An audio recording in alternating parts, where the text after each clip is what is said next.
মোহতারাম হাজিরিন, দায়িত্বগুলো ভালো করে মনে রাখতে হবে। ক্ষমতা পাইলেই আল্লাহ যেইভাবে ক্ষমতা পরিচালনা করতে বলেছেন, আল্লাহর দেওয়া নীতিমালা অনুযায়ী, ইসলামের যে পলিসি, সেই পলিসি অনুযায়ী ক্ষমতা প্রয়োগ করতে হবে, ক্ষমতা ব্যবহার করতে হবে, ক্ষমতার দ্বারা জনতার কল্যাণ করতে হবে। এই জন্য আল্লাহ বলছেন ইম্মাক্কান্নাহুম ফিল আরদি আকামুস সালাহ।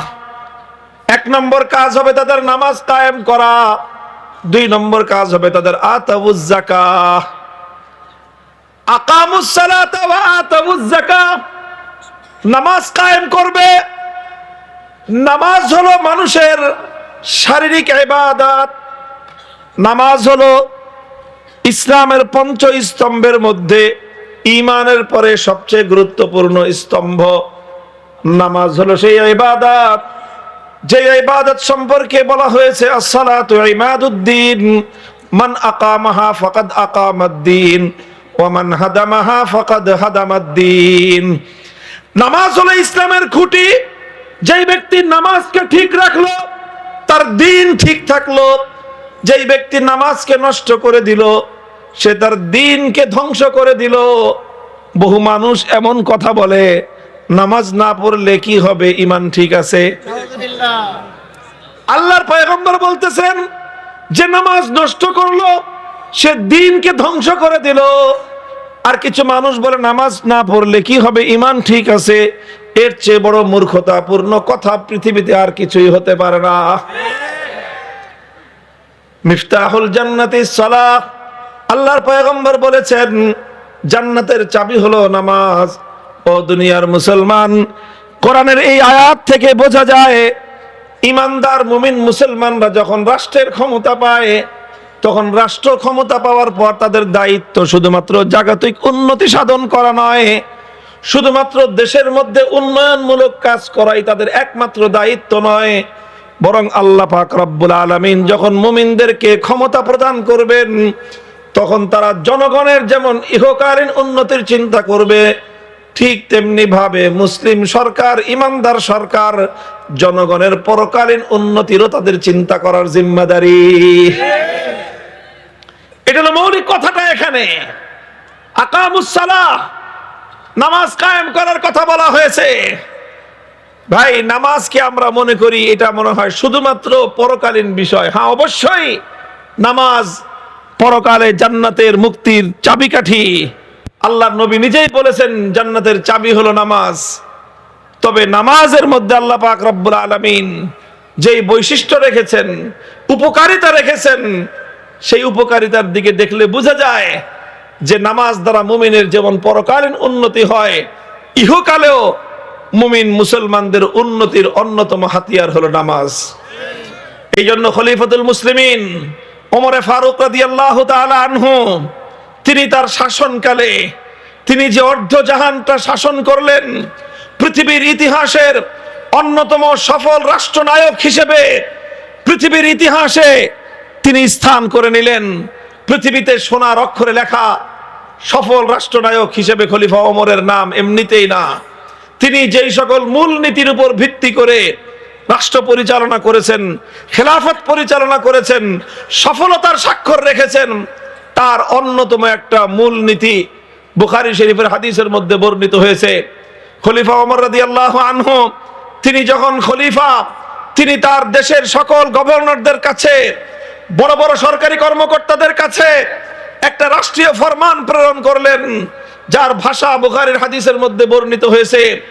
খলিফা ওমর লিখে পাঠালেন, হে আমার রাষ্ট্রের, হে মুসলিম খেলাফতের বড় বড় গভর্নর এবং রাষ্ট্রীয় দায়িত্বশীলগণ, মনে রেখো, ইন্না আহাম্মা উমুরিকুম ইনদি আস-সালাহ ফামান হাফিজাহা ফাহুয়া লিমা সিওয়াহা আহফাজ ওয়া মান দাইয়াহা ফাহুয়া লিমা সিওয়াহা আযিয়াউ।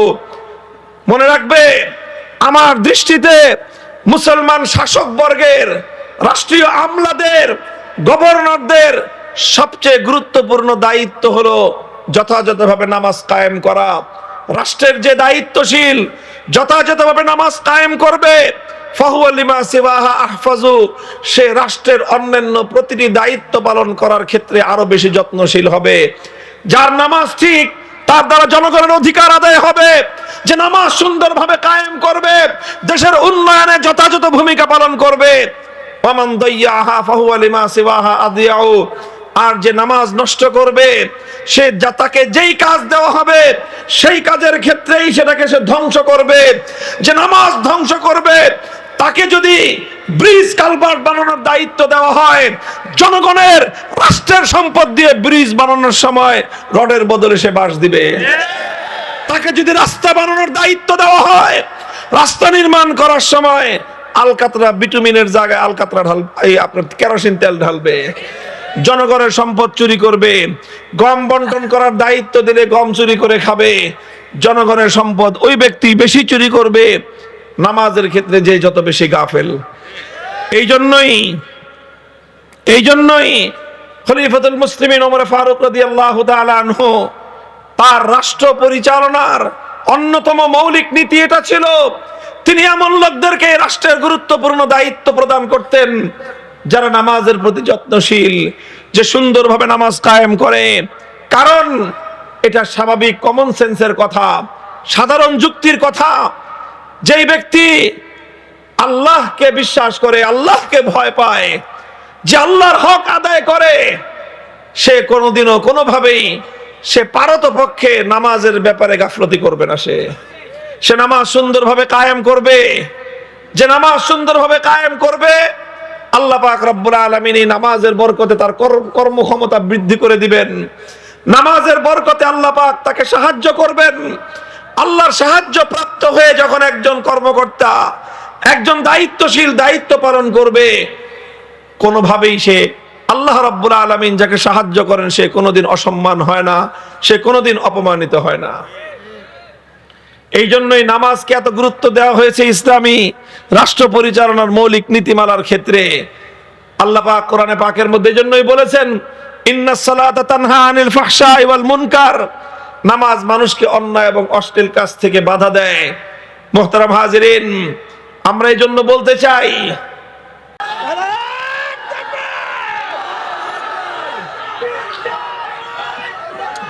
সবাই বসেন। বাংলাদেশের আলেমদের অন্যতম শীর্ষ ব্যক্তিত্ব, বেফাকুল মাদারিসিল আরাবিয়া বাংলাদেশের সম্মানিত মহাসচিব, আমার মুহতারাম বড় ভাই, জামিয়া রহমানিয়া আরাবিয়ার স্বনামধন্য প্রিন্সিপাল শেখুল হাদিস আল্লামা মাহফুজুল হক হাফিজাহুল্লাহ হযরত তশরিফ এনেছেন। ইনশাআল্লাহ তিনি দোয়া করবেন। এই দোয়া করে ইনশাআল্লাহ আমরা সবাই যাব। ঠিক আছে তো? ইনশাআল্লাহ কেউ উঠবেন না।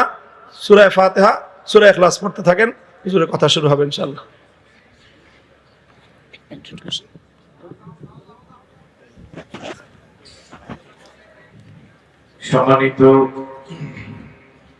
সম্মানিত আগত মেহমানবৃন্দ,